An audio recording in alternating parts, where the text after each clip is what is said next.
Just a few short weeks ago, my brother-in-law had never heard a podcast. Hell, I don't think he knew what the word podcast meant, but now he does. Doug, what does podcast mean? All right, so we still have some work to do. Hey, here's the theme song. Doug's just a normal guy, still has his own, but he doesn't know why. Now the writing's on the wall. It's time he left the past, gonna listen to his first podcast. We know he's gonna have a ball. Interview celebrities, politics and all comedy. We'll make him listen to it all. Now here's Doug. Well, as always, we're having a bit of fun with Doug. And again, that's a little unfair, but that's the very nature of the show. Ladies and gentlemen of the Podiverse, you are listening, as you probably well know, to Making Doug Listen to Podcasts, the weekly podcast where we introduce my brother-in-law and dear friend to a new podcast to expand his horizons, broaden his scope, to teach him one goddamn thing. He actually just shared with us that he had to read a single book to graduate high school, and we were throwing out what those books were. And admittedly, they were all they were meant to be humorous. I assumed it was Green Eggs and Ham or something really fun and exciting. So you're getting a sense of the show. We're being mean to Doug. Let's ask Doug. Doug, what was that book, and do you remember it? I don't remember what the book was. Here's the thing, folks. He grew up in a farm community, so I have to assume. Well, we've already said he grew up in a farm community. I'm saying farm community. I think that's pretty vague. A lot of vague hometown enough. pride. So a lot of hometown pride. That's actually true. Sadly, we're still not exactly sure why. I mean, you left and you never went back. I visit all the time. Oh, yeah? He goes back occasionally to see his family. Doug, let me ask you this. If you did not have family in Clovis, California, one of the many, we'll say, kind of rural suburbs. Or it's maybe just right rural, outside of Fresno. Right. It's gateway to the Sierras. It is the gateway to the Sierras, and it's in the kind of breadbasket of the state of California, the San Joaquin Valley. It's called the Central Valley. If you didn't have family there, would you go back? If I had friends there to visit, yes. Do you have friends there? Yes. Okay. I mean, look, I grew up in an area where you could water ski, snow ski, ride dirt bikes. Now, to be fair, you could not snow ski in Clovis. It's flat, it's agrarian, but it was close to the Sierras, right? Yes, very close. The ski resort was less than an hour away, and actually probably a little closer because we lived out in the country, so we were already kind of halfway there. Sure. Do you think it was maybe Steinbeck's Grapes of Wrath? That he had to read more the to book? that question? The book that Doug had to read to graduate. Okay, I see because what it you're saying. We're is back set to in Salinas. It's set in the it's kind of the plight of the farmers after the Great Depression. No, of course, Clovis is quite far from Salinas, but it is one of those. Salinas California is a farm. Central. Absolutely, it is. Yeah, and kind of and maybe. I mean, well, Brando, let's throw it to Doug. Doug, was it Grapes of Wrath or any other book by famous California author Steinbeck? I don't think so. It could have been. Who knows? It was a long time ago. Okay. It could have been. Cannery Row, maybe? I don't think that's part clearly of the had canon, is it? I know it's you know, in that area. It could have been a William Saroyan thing, but I don't think so. Nice. Good call. The other great, really mid-20th century California author, The Human Comedy. Great book. So Doug has read other books, which is good. Right. So that maybe that book was like the catapult into the world of reading for you. Maybe. I mean, I do read all the time now. Maybe I'm just trying to catch up on life. Yeah, maybe that's what you felt that in high school you had a dearth of opportunities to read, and now you're like, I got to get all these books back. I got to shove them in before I loop off this mortal coil. So regular listeners of the show know we usually talk about Central Valley and high school books that Doug may have read to start off.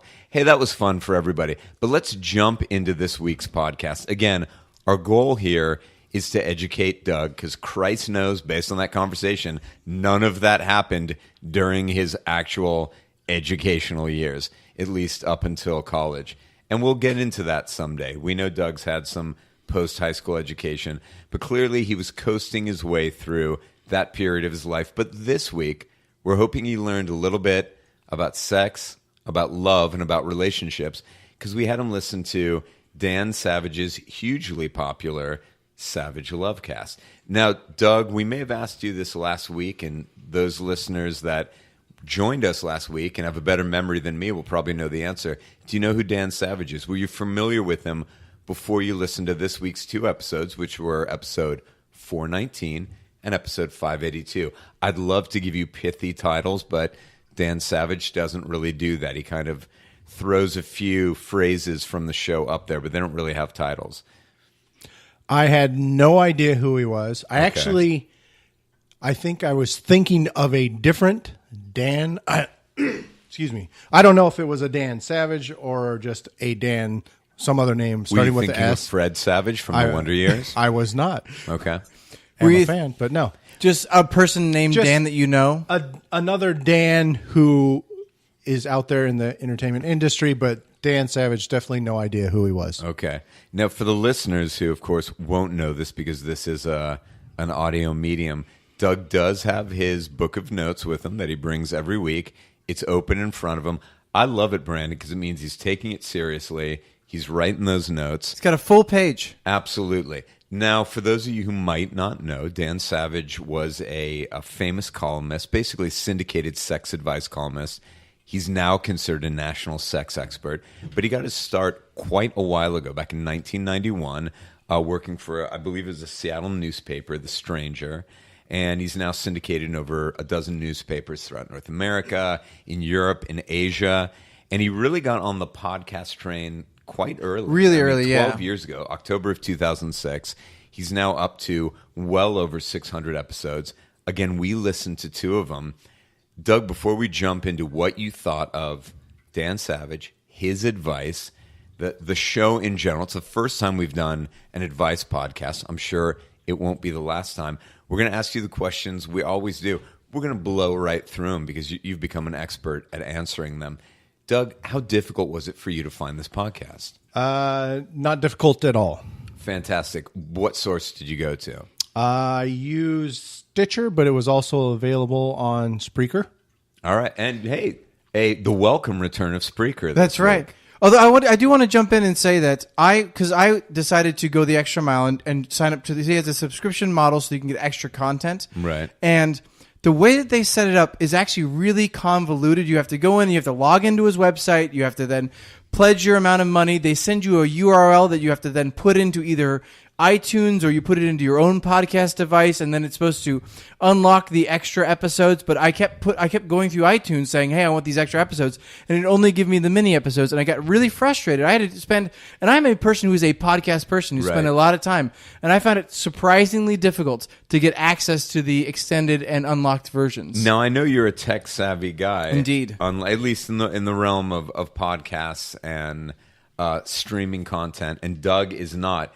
If Doug had said to me, and I kept saying to iTunes, "Hey, I want the extra content," I would genuinely believe Doug was yelling at his desktop computer.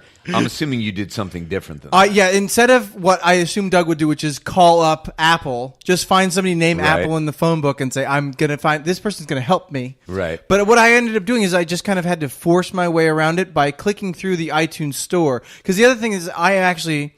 am like Doug, am not an iTunes aficionado or proficient in using iTunes. So you're a Windows guy. I'm a Windows guy, and so and maybe it's something that you could chalk up to my relative inexperience with iTunes. Right. But in the end, I was able to get it to refresh the podcast page that had all of the content that I had purchased. Sure. But it definitely was a process where I kept going, what the fuck is going on with this? Why can't I just...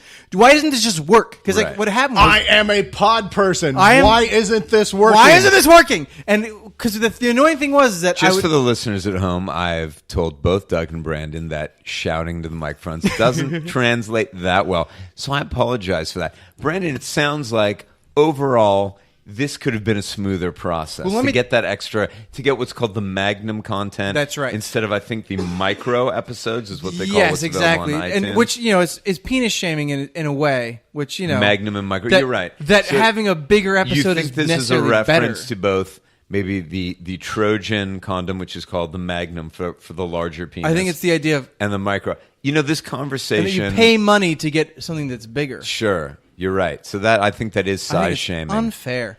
Which I'm totally cool with, but I understand why other people might have a problem with it. Now, let me say this. A bit of a disclaimer 9 minutes into the podcast. obviously our podcast is, anyone who's listened to it before knows, we can get a little bit blue. It's got a little explicit icon and right I was going to next to say, the and if you have any question our about it, episodes it has and his been episodes. helpfully labeled by the folks at iTunes as explicit because it occasionally is. I'd like to think we deal in a high level of discourse 98% of the time. Sure. And then the other 2%, we're saying, tits and fuck. We're going and to talk things about along those lines. butts and stuff. We are today. It's now, going to get again, crazy, guys. So this is a little bit of a disclaimer at the beginning of the episode. We will, because the podcast we're talking about deals with human sexuality in a very frank, very open manner. We're going to be doing that as well today, not only because the podcast requires it, because in addition, I secretly believe it makes Doug intensely uncomfortable. We may find out it doesn't. I may be wrong about that. Why would you keep that a secret? But All I want to do now is talk about dicks in butts and dingleberries. Well, we're going to talk about all of those things. We're going to try not to be puerile about it because I think when Dan said, well, I'm going to try. As always, I'm going to try John. keep us I'm on not that gonna- straight and narrow. I ain't trying. I'm going to keep it real juvenile. I'm going to get real childish in this shit. All right. So, again, we've got a disclaimer. Not only are we going to be dealing with sexuality in a frank manner, but Brandon's going to be a puerile sophomore child throughout all of this, which may be why a lot of our listeners turn in. They love that. But, hey, Doug, it's not about Brandon and I, although I also secretly believe it is, by the way. Hell yeah. Doug, Yes, sir. where did you listen to these? Were you again just dripping sweat, riding around that riding lawnmower in the Southern back 40? California Yes. on the back 40, right? Yeah. Sun in your hammies. Oh, we're getting into Doug's Clovis rural background. But no, we go. Doug, we Nope. do want to know, did you listen to this at work? Did you listen to it at lunch? You threw us that curveball a couple weeks back. And you know what? That curveball is coming right back around because these were That's what curveballs These do, were guys. I think you think of boomerangs, Brandon. Oh, dang. two Go on, lunchtime podcasts. So Ooh. Okay. yeah, And because you had the micro episodes, and again, you think reference to micro It's penis. 100% let's gotta be also a clarify tiny that dick apparently joke. Dan thinks 50 minutes is micro. Well, in Whereas- comparison to an hour and 50 minutes, which, Right. let me tell you, if you're having sex, an hour and 50 minutes is very different from 45 minutes. yes, That's but true. this was just 2.5 listening to a minutes podcast. is very different than 45 minutes. I'll tell you, I Doug, wouldn't know. I was listening to a favorite podcast of mine today, and I know it's a favorite of Brandon's. It's going to go unnamed right now because we may have you listen to it in the future. And I think the episode I was listening to today was about an hour and 47 minutes. They did not begin discussing what was ostensibly the topic of the podcast until 58 minutes in. So by comparison, the micro episodes we listened to were both relatively short. They're relatively efficient. Frankly, compared to this fucking shambolic podcast that we're recording right now, Yes. it was very on topic and very efficient. So let's dive right into I it. got to tell you, I think that's one of my notes.